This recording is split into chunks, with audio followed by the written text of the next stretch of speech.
Welcome back to the Gridiron Expert, bringing you some of the best college football news, predictions, and analysis. And as you're watching this video, make sure to hit that like button.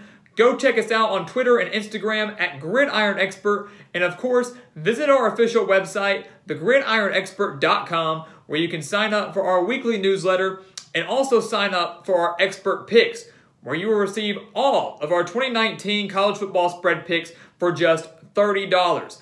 The links for all of those things are in the description below, so make sure you don't miss out on any of this additional college football content. Well, for the first time since October 14th, 2017, we will not have a single ranked versus ranked matchup in college football. But we will have plenty of rivalry games taking place in Week 3. And there's a huge one taking place in Lexington as number 9 Florida travels to take on the Kentucky Wildcats. And this game had one of the biggest storylines of the 2018 season, as last year Kentucky snapped their 31-game losing streak to the Gators by invading the swamp and beating the Gators 27-16. It was the 4th longest losing streak in a consecutive series in college football history. So an unbelievable feat for Mark Stoops and his Wildcats last year, finally beating the Gators. But can they do it again in 2019? Or will the Gators exact their revenge? We're here to preview this major SEC East showdown and this major rivalry game, sharing you who we think will win and what the keys will be for the Gators and the Wildcats. Well, this rivalry series between Florida and Kentucky, as we mentioned, has been very lopsided, and that would be expected when a team goes on a 31-game winning streak. Florida leads the all-time series against Kentucky 51-18. Winning 31 straight games from 1987 all the way until 2017.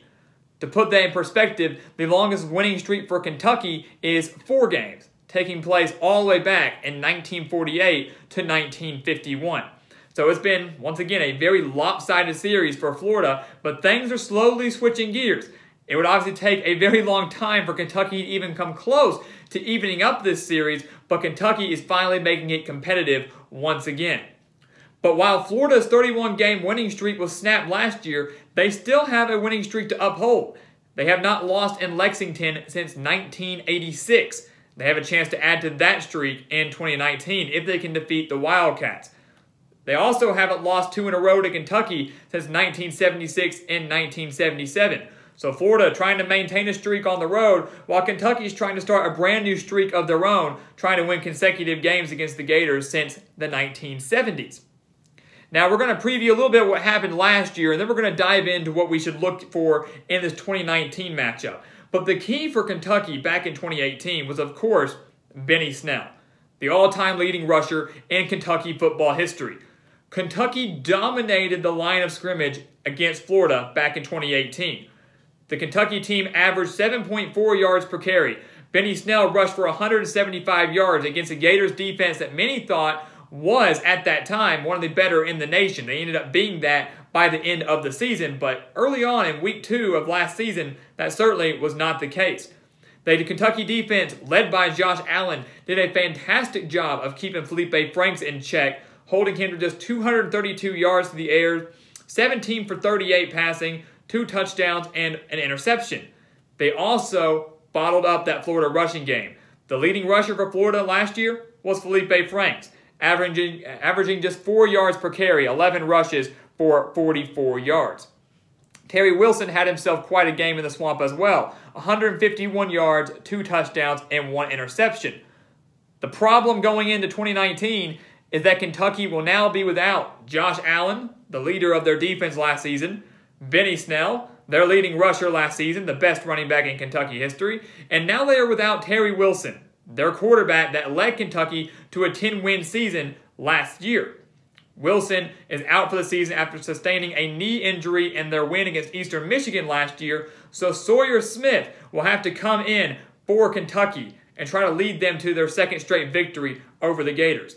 And we'll touch more on him in a second and what he needs to do to lead the Wildcats to a victory. But after last year's major upset of the Gators, Florida kind of woke up after that game. They kind of awoke a sleeping giant. We didn't know what to expect from Dan Mullen in his first year in the Gators. We expected him to do much better than Jim McElwain. After that disappointing loss to Kentucky, especially at home, Florida won 11 of their next 13 games and are now on a 7-game winning streak, dating all the way back, of course, to the 2018 season. They're 2-0 this year, an impressive win over Miami, sloppy but impressive, and then an easy win over UT Martin.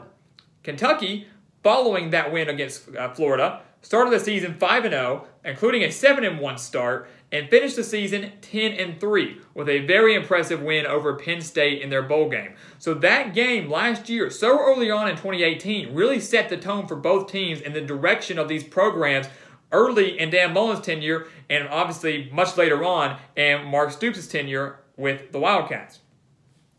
So now 2019 comes along. Who's going to win this game and how are they going to do it? Well, we'll start with quarterback play. We mentioned Terry Wilson is out for the season, and we all know who Florida's quarterback is, and Felipe Franks. But we're going to start with the Wildcats, who obviously have the biggest question at that position coming into this Saturday night matchup. Sawyer Smith comes in, the transfer from Troy.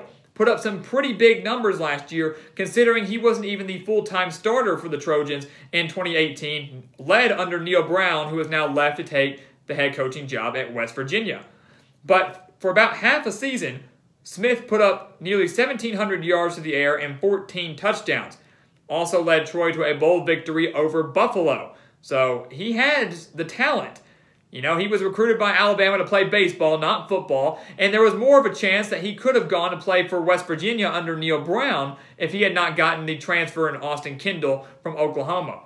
But Brown left, and so did Smith, and he found the perfect opportunity to come here at Kentucky, where he planned to be a backup behind Terry Wilson, but as always, backups have to be ready to answer the call. Their moment can come at any given second. And here is Smith making his first career start for the Wildcats in one of the biggest games for the year for Kentucky.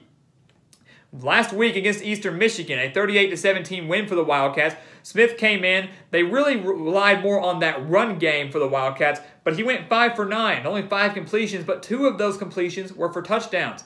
So 40% of his passes last week were touchdowns against the Eagles.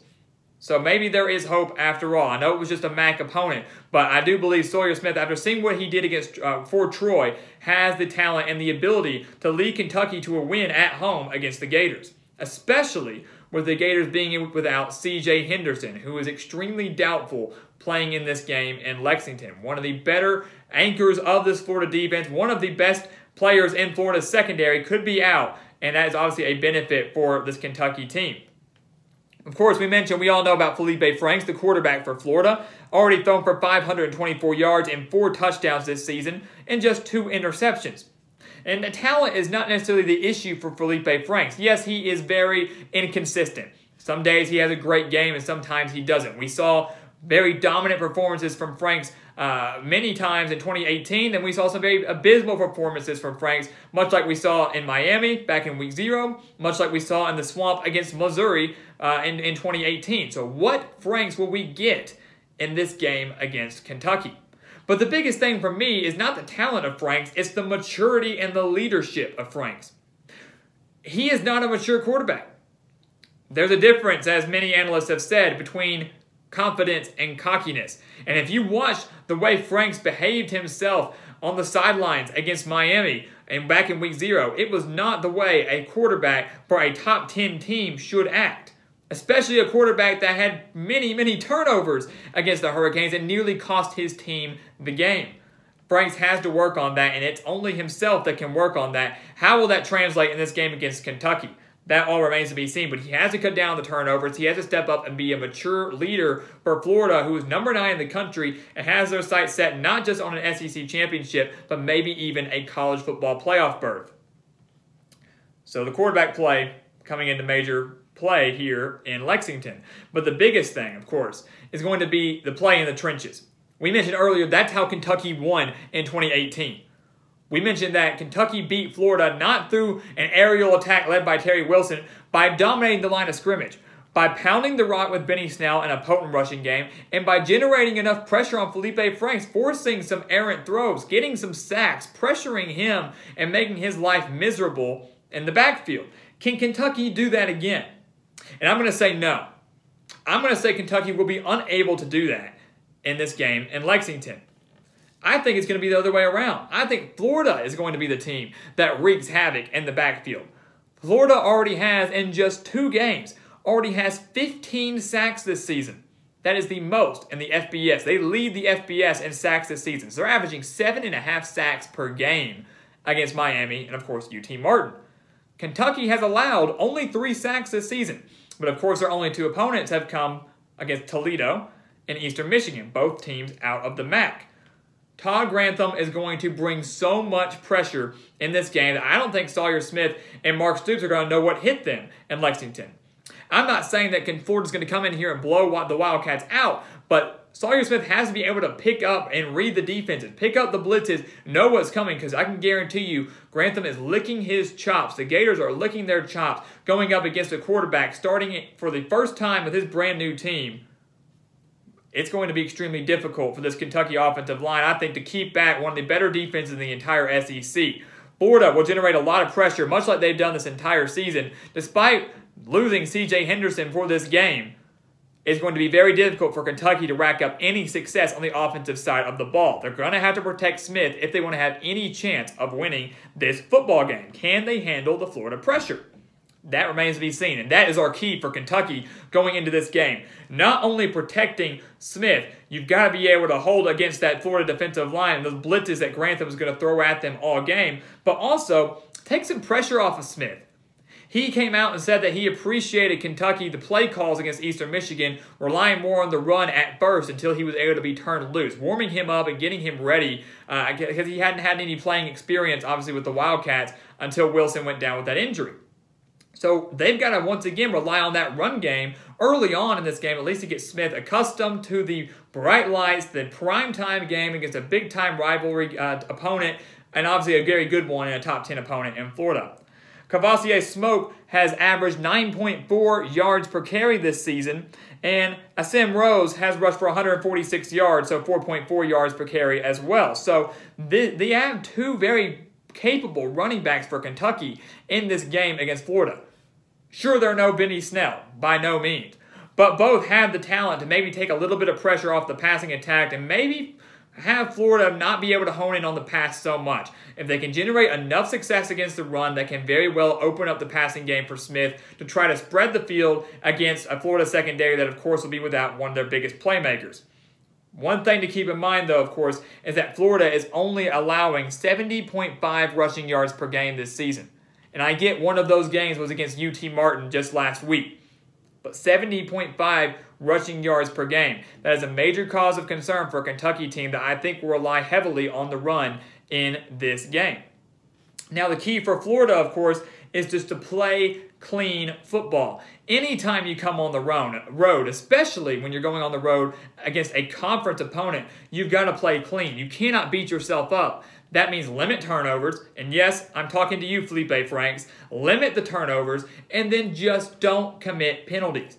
If you watch Florida's game against Miami in Week 0, you saw the Gators commit 9 penalties for 100 yards.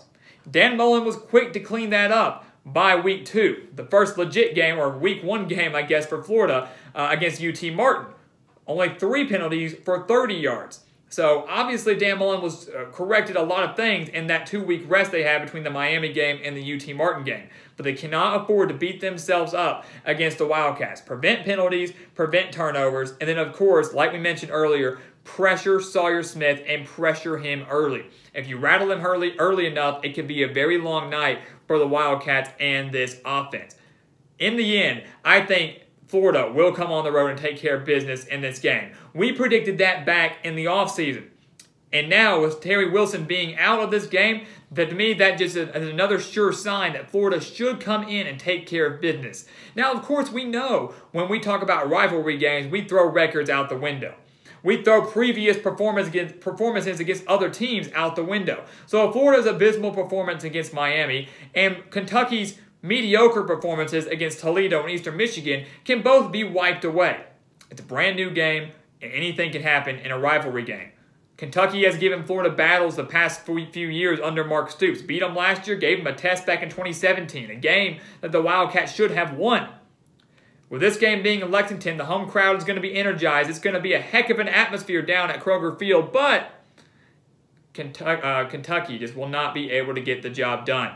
Florida owns the edge defensively. Florida, as much as I kind of do not like to say it, owns the edge at the quarterback position with Felipe Franks, and they will pressure the heck out of Sawyer Smith, who I think will have a rough night in his first career start with the Wildcats. Florida and Dan Mullen get their revenge on the Wildcats, improve to 3-0, and will once again try to start another winning streak against their rival in the Wildcats.